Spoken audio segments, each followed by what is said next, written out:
భరద్వాజ గారు, ఇప్పటికిప్పుడు దేశంలో ఎన్నికలు జరిగితే ముఖ్యంగా ఎన్డీఏకి 324 సీట్లు, అదేవిధంగా ఇండియాకు 208 సీట్లు వచ్చే అవకాశం ఉందని ఇండియా టుడే, సీ ఓటర్, అదేవిధంగా మూడ్ ఆఫ్ ది నేషన్ సర్వేలో వెల్లడైంది. ఈ సర్వే జూలై 1 నుంచి ఆగస్టు 14 మధ్య కూడా శాంపిల్స్ సేకరించారు. నిజంగా ఇప్పటికీ కూడా అటు రాహుల్ గాంధీ ఓట్ చోరీ జరుగుతుంది దేశంలో, ఈవీఎంలు ట్యాంపరింగ్ అవుతుంది దేశంలో, ఒక పక్క బీహార్లో కూడా 60 లక్షల ఓట్లు తొలగించారు అన్న నిదానం ప్రజల్లోకి తీసుకెళ్తున్నా కూడా ఎన్డీఏకి ముఖ్యంగా ఇప్పుడు ఎన్నికలు జరిగినా కూడా 324 సీట్లు వస్తాయనేది చర్చ. నిజంగా సాధ్యపడేనా అంటే ఏం చెప్తారు సార్? గత ఎన్నికల్లో 63 సీట్లు కోల్పోయినటువంటి ఒక చరిత్ర ఉంది భారతీయ జనతా పార్టీకి. ఇది 24 ఎన్నికల్లో. రేపు రాబోయే ఎన్నికల్లో ఆ నెంబర్ మరి కొంచెం పెరిగే అవకాశం ఉంది అనేది వాస్తవం. కాకపోతే దాన్ని ఆ పరిస్థితి లేదు అని చెప్పుకోవటానికి ఇలా సర్వేల పేరుతో ఇప్పటి నుంచే సన్నాహాలు మొదలుపెట్టారు. ఓకే, ఈ సన్నాహాలు మొదలు పెట్టడంతో పాటు ఒక విషయం చాలా క్లియర్గా వాళ్ళు చెప్పదలుచుకున్నారు ప్రపంచానికి. అంటే ఈ సర్వే బయటకు వచ్చింది, ఇన్ని స్థానాలు మేము గెలవబోతున్నామంటే ఇప్పుడు అనుమానించాల్సింది ఏంటంటే ఈ ఏరియాల్లో ఎలక్షనీరింగ్ అనే పేరుతో వీళ్ళు అక్రమాలకు పాల్పడడానికి సిద్ధపడుతున్నారు అనే కోణంలో అర్థం చేసుకోవాలి దీన్ని, ఈ ప్రకటనని. కాబట్టి మూడ్ ఆఫ్ ది నేషన్ కాదు, మూడ్ ఆఫ్ ది బీజేపీగా అర్థం చేసుకోవాలి దీన్ని. Okay, mood of the BJP ఈసారి ఇన్ని ఏరియాల్లో ఇన్ని సీట్లు టార్గెట్ చేసి అక్కడ ఎలక్షనీరింగ్ పేరుతో ఏ అక్రమాలకి పాల్పడబోతోందో అర్థం చేసుకుని ఆ అక్రమాలను అడ్డుకోవటానికి ఏం చేయాలో ప్రతిపక్షాలు ఒక రూట్ మ్యాప్తో సీరియస్గా పనిచేయాల్సినటువంటి అవసరం ఉంది అనే విషయాన్ని దీన్ని వెనకాల ఉన్నటువంటి వ్యవహారంగా అర్థం చేసుకోవాల్సి ఉంటుంది. ఇప్పుడు రాహుల్ గాంధీకి సవాల్ విసిరారు వాళ్ళు ఒక రకంగా. మేము ఇన్ని సీట్లు గెలవబోతున్నాం, నువ్వేవైనా అడ్డుకోగలవా, ఇండియా కూటమి ఏవైనా అడ్డుకోగలదా, మీ సత్తాకి నేను పరీక్ష పెడుతున్నాను అని చెప్పి ఒక టెస్ట్ కింద చూడాలి దీన్ని. ఇప్పుడు రాహుల్ గాంధీ గారు ఈ గొడవ పక్కన పెట్టేసి ముందు అక్కడ దిగాలి రంగంలోకి. అంటే ఆయా ప్రాంతాల్లో గతంలో జరిగింది కూడా అదే. ఏపీలో ఒక యాంత్రిక విజయం సాధించారు వాళ్ళు. ప్రతి చోట యాంత్రికత తాంత్రికత రెండూ వాడారు. యాంత్రికత అంటే నేరుగా ఈవీఎంలను మేనేజ్ చేయటం, తాంత్రికత అంటే ఓటర్లను ఇన్ఫ్లుయెన్స్ చేయటం, విస్పరింగ్ క్యాంపెయిన్ ద్వారా, అంటే ప్రత్యర్థుల మీద విపరీతమైనటువంటి దుష్ప్రచారం చేయటం ద్వారా తమ వైపు ఆకట్టుకోవటం. దీంతో పాటు దొంగ ఓటర్లను ప్రవేశపెట్టడం. ఒకే అడ్రస్లో 300 మంది 400 మంది ఓట్లు పుట్టించడం, ఒకే ఓటు ఒకే నియోజకవర్గంలో భిన్నమైనటువంటి బూతుల్లో పోలయ్యేటువంటి పరిస్థితి కల్పించటం. తద్వారా తమకు అనుకూలమైనటువంటి అంటే ఓటర్ల సంఖ్య పెంచే క్రమంలో తమకు అనుకూలమైనటువంటి ఓటును రాబట్టుకుని గెలుపుని తామే రాసుకోవటం. దీన్నే ఆయన బెంగళూరు సెంట్రల్ నియోజకవర్గంలో ఒక శాంపుల్ సర్వే చేసి బయటపెట్టాడు.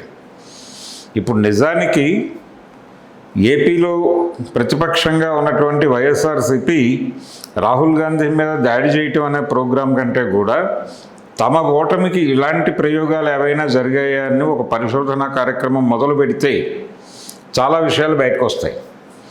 అలాంటివి జరగకుండా ఉండటానికి ప్రతి పార్టీని కొనుగోలు చేసి తన దొడ్లో కట్టేసుకునే ప్రయత్నం చేస్తోంది భారతీయ జనతా పార్టీ.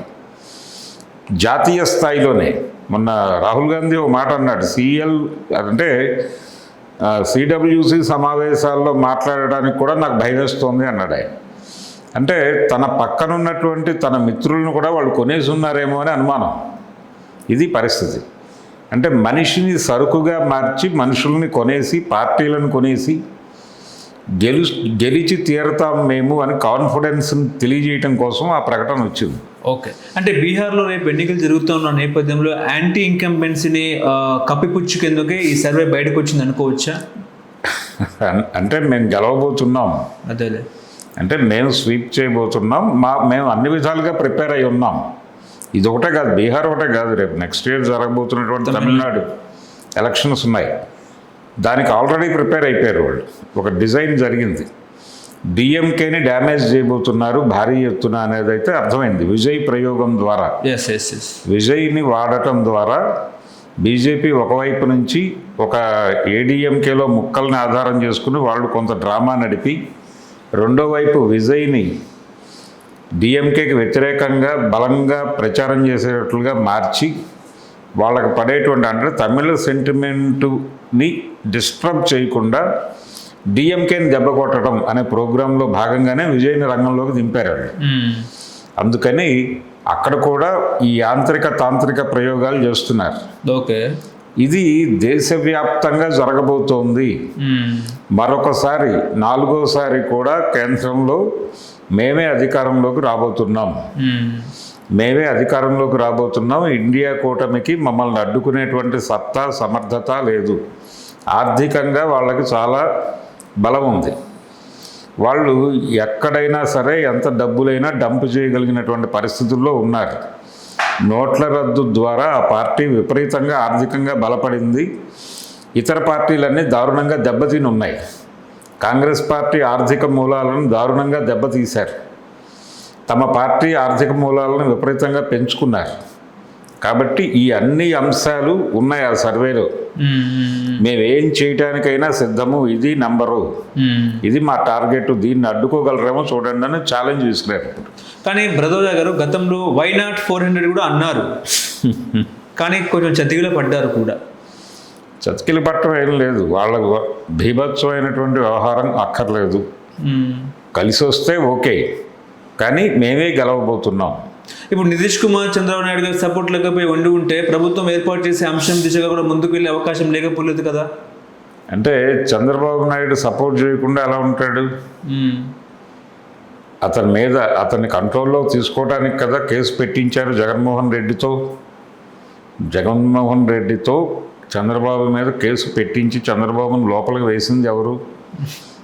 భారతీయ జనతా పార్టీ ఆధ్వర్యంలో ఉన్నటువంటి కేంద్ర హోంశాఖ మంత్రి నుంచి పర్మిషన్ వచ్చాకే కదా అరెస్ట్ చేసింది. అవును. అంటే అరెస్ట్ చేసే ప్రోగ్రామ్ ఒక ఆలోచన ఉన్నప్పటికీ ఈ స్కామ్ ఉంది అనేది వాళ్ళ నోటీసులో పెట్టి దీనిలో అంతిమ లబ్ధిదారుడు చంద్రబాబు అని ప్రూవ్ చేయడానికి కొంతవరకు సోర్స్ ఉంది ఓకే అని చెప్పినప్పుడు మీరు ముందుకు వెళ్ళండి అని చెప్పింది ఎవరు? వీరే కదా, అమిత్ షా గారే కదా. వారి దగ్గర నుంచి పచ్చ జెండా ఊపాక కదా ఆయన లోపలేసింది.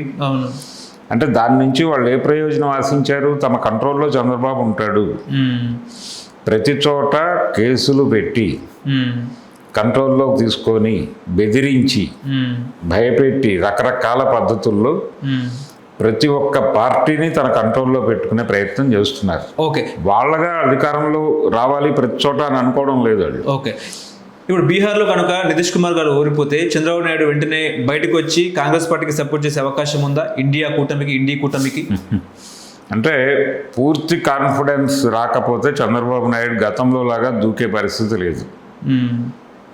ఆయన డెఫినెట్గా దూకడం.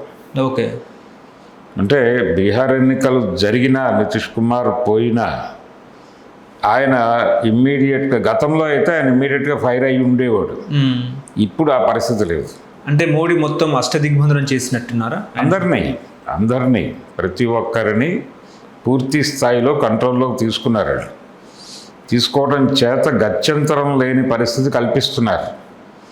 ఈ గత్యంతరం లేని పరిస్థితి కల్పించటం, ఒకవేళ చంద్రబాబు నాయుడు గనక బీహార్ ఎన్నికల తర్వాత తోక జాడిస్తే ఆల్టర్నేటివ్ ప్లాన్ ఉంది వాళ్ళకి. ఏపీలో వాళ్ళు అవసరమైతే జగన్ని పవన్ని కలిపి చంద్రబాబును తొక్కేసి ఇంకో ప్రభుత్వాన్ని తీసుకురాగల సమర్థత ఉంది వాళ్ళకి. ఓకే, చంద్రబాబు నాయుడు లేవకుండా ఉండడానికి పేపర్ వైట్గా జగన్మోహన్ రెడ్డిని లైవ్లో ఉంచారు. ఆ మధ్యకాలంలో ప్రచారం జరిగింది, అది కాంగ్రెస్లో మెర్జ్ అయిపోతుంది, ఓడిపోయిన మరుక్షణం. అవేవి జరగదు అనే విషయం అందరికీ తెలుసు. ఎందుకు జరగదు అంటే వైఎస్ఆర్సీపీ అవసరం వైఎస్ఆర్సీపీ కంటే కూడా భారతీయ జనతా పార్టీకి ఉంది. భారతీయ జనతా పార్టీ తెలుగుదేశాన్ని కంట్రోల్ చేయటం కోసం వైఎస్ఆర్సీపీని బతికిస్తోంది అక్కడ. కాబట్టి అవసరమైతే జగన్ని పవన్ని కలిపేసి చంద్రబాబుని పాతాళంలోకి పాతేయగలరు వాళ్ళు.